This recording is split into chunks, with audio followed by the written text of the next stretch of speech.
Hello guys, welcome to the new episode of my channel. এখন এই ভিডিওতে দুটো টিজার নিয়ে কথা বলবো। ভারত এবং বাংলাদেশের দুই দেশের দুই খান বাবার মানে টিজার এসছে। এক হচ্ছে আমাদের সালমান খানের সিকান্দার সিনেমার টিজার এসছে, অপরদিকে বাংলাদেশের সুপারস্টার সাকিব খানের বরবাদের টিজার এসছে। তো আমাকে যদি ফার্স্টেই বলতে বলেন যে টিজার দুটো কেমন হয়েছে, আমি বলবো দুটো টিজারই হয়েছে মোটামুটি। কোনোটাই যে খুব বেশি অ্যাপের মানে প্রত্যেকটা টিচারে কিছু ভালো পয়েন্ট আছে, কিছু খারাপ পয়েন্ট আছে, সেগুলো আসছি। বাট কোনোটাই যে একদম আপ টু দ্য মার্ক হয়েছে এরকম কিছু না। এবং আমাকে যদি বলেন যে সিকান্দার এবং বরবাদের মধ্যে কোনটা টিজার আমার বেশি ভালো লেগে, তাহলে আমি অবশ্যই বরবাদের টিজারটাকে একটু এগিয়ে রাখবো। তো ফার্স্টে সিকান্দারের টিজারে আসি। তো এই সিনেমাটা প্রত্যেকে জানেন এয়ার মুরুগাস এটাকে ডিরেক্ট করছে, এটা সাজিদ নাদিয়াদের এটা প্রডিউস করছে এবং সালমান খান এবং রাশ্মিকা মান্দানার মুখ্য চরিত্রে অভিনয় করছে। তো টিজারটা কেমন হলো দেখুন।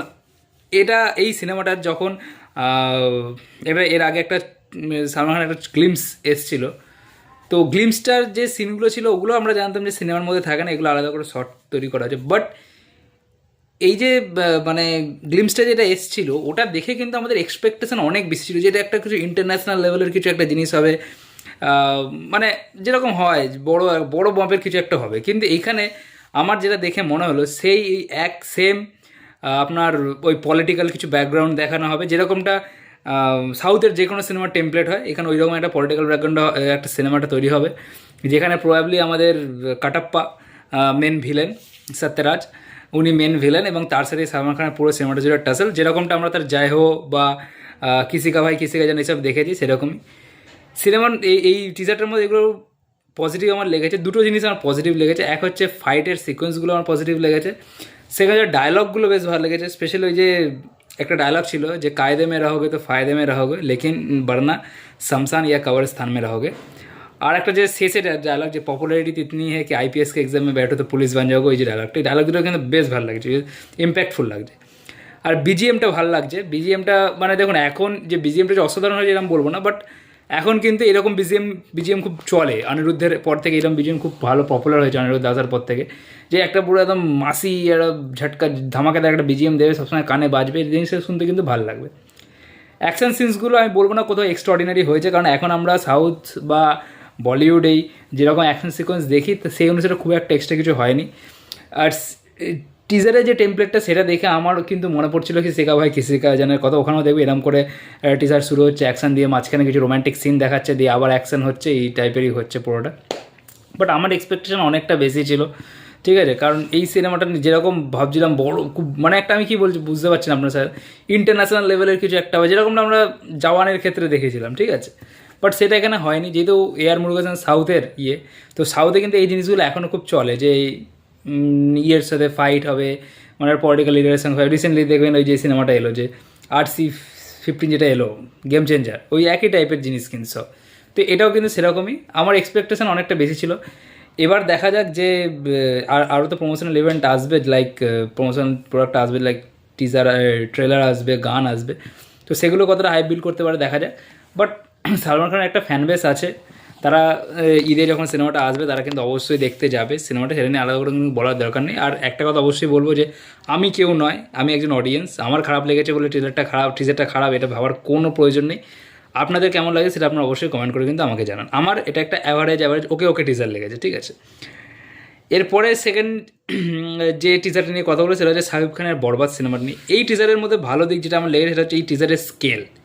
ইয়েস, টিজারের স্কেলটা কিন্তু আমার খুব ভালো লেগেছে, কারণ একটা বাংলাদেশি সিনেমার ওই যে একটা বন্দুক সাজানো রয়েছে, সেখান থেকে এসে বন্দুক তুলছে, সব গাড়ি বেরোচ্ছে পরপর করে, তারপরে ওই যে সাকিব খানের যে রলস রয়েসের ওপর বসে থেকে সাইলেন্স বলা, এইসব সিনগুলো কিন্তু শুনতে ভালো লাগে, দেখতে ভালো লাগছে। আর ওই যে বন্দুকের ফাইট, বড় বড় বন্দুক গুলি করছে, সব উড়ে যাচ্ছে, এইসব জিনিসগুলো কিন্তু স্কেলগুলো দেখতে ভালো লাগে। এটা আমরা এর আগে তুফানের ক্ষেত্রেও দেখেছি যে স্কেলটা কিন্তু তারা অনেক বড় করেছে। সিনেমার স্টোরির মধ্যে কীরকম কতটা কি দম আছে জানি না, কিন্তু স্কেলটা কিন্তু বেশ ভালো লাগছে। আর স্টোরি দেখে যতটা আমি বুঝতে পারলাম যে এখানে এটা ফার্স্টে একটা লাভ অ্যাঙ্গেল থাকবে, প্রবাবলি সেখানে ইধিকা যে এখানে মেল ফিমেল লিড করছে, তার সাথে কোনো একটা ডিসাস্টার হতে হবে, এবং তারপরে তার বদলা নেওয়ার জন্য সাকিব খান এতটা ভায়োলেন্ট হয়ে যাবে, ঠিক আছে। এবং সেই ডিজাস্টারটা প্রবাবলি জিতু সেনগুপ্তের ক্যারেক্টারটা করবে। এখানে জিতু সেনগুপ্তের এন্ট্রি যেটা দেখানো হয়েছে, দেখবেন এখানে প্রবাবলি জিতু সেনগুপ্ত কোনো একটা মানে ওই যে রেপ বা এই জাতীয় কিছু একটা করবে, কারণ তার যে এন্ট্রিটা হচ্ছে সেখান থেকে একটা এরকম করে চেন তোলার একটা আওয়াজ হচ্ছে, ঠিক আছে। এবং সেই প্রবাবলি সেই জিনিসটার হয়তো ইদিকার সাথে হতে পারে। তারপর ইদিকা তাকে খোঁজার জন্য হচ্ছে শাকিব খান যাচ্ছে। দেখুন সাকিবকে আমার যে এর আগে যে একটা ছোটো একটা প্রমোশনাল লুক এসছিল, ওখানে আমি বলেছিলাম যে সাকিবের লুকটা ভালো লাগছে। কিন্তু একটা জিনিস যে এখানে সাকিবকে মানে এত যা ফর্সা মেকআপ করে এতটা যে ফর্সা দেখায়, এটা কিন্তু একটুখানি আমার মনে হয় একটু এই দিকটা নজর দেওয়া উচিত বলে আমার মনে হয়। সেকেন্ড হচ্ছে যে এখানকার বেশ কিছু কিছু সিন কিন্তু অনেক মানে হলিউড বা বলিউডের বিভিন্ন সিনেমা থেকে ইন্সপায়ার্ড করে নেওয়া। যেমন লাস্টে যে সিনটা আছে দেখবেন যে একটা হেলিকপ্টার দাঁড়িয়ে রয়েছে, একটা গ্রাউন্ড পরে ওই মানে বাথিং যে ড্রেসগুলো হয় ওগুলো পরে হেঁটে যাচ্ছে হাতে বন্দুক নিয়ে, ওইরকম সিন কিন্তু আমরা হলিউডের অনেক সিনেমা আছে যেগুলো ওই মোটামুটি আমেরিকান সিনেমা যেগুলো ওই ড্রাগ লর্ডেদের ওপর নিয়ে তৈরি, ওই সব অনেক সিনেমার মধ্যে কিন্তু আপনি এইরকম সিন দেখতে পেয়ে যাবেন, ঠিক আছে। তারপরে এখানে একটা সিন আছে যে ওই একটা লোককে গলাটা কাটছে মাংস কাটার ওই ছুরিগুলো দিয়ে। তো এরকম সিন কিন্তু আমরা অ্যানিমেলেও দেখেছি, এবং সাউথের অনেক এখন যে ব্রুটাল ভায়োলেন্ট সিনেমাগুলো আসে ওগুলোতে কিন্তু আমরা দেখেছি অনেক, ঠিক আছে। তো এরকম অনেক সিনেমা থেকে ইন্সপায়ার্ড আসছে।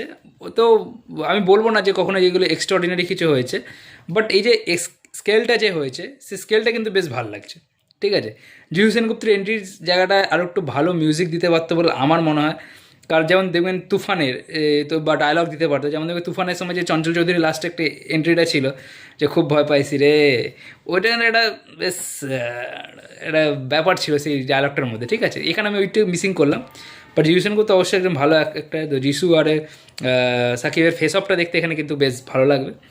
আর এটা দেখুন, এটা আমাদের এখানে কতটা কি সাকসেসফুল হবে আমি বলতে পারবো না, বাট অবশ্যই বাংলাদেশে কিন্তু একটা হিউজ সাকসেসফুল হবে। কারণ এই যে স্কেল, এই স্কেলটা বাংলাদেশি সিনেমার ক্ষেত্রে কিন্তু একটা বিশাল বড় পাওনা, যে এরকম একটা বড়ো স্কেলে একটা সিনেমা শ্যুটিং হওয়া, এটা কিন্তু একটা বড় পাওনা বলে আমার মনে হয়। দেখা যাক কী হয়, এটারও আগামী দিনে গান টিজার এগুলো আসবে, তো দেখা যাক কী হয়। তো এই দূরই ছিল আজকে আমার ভিডিও ভালো থাকলে অবশ্যই লাইক করে দেবেন, চ্যানেলটা সাবস্ক্রাইব করে দেবেন। Thank you.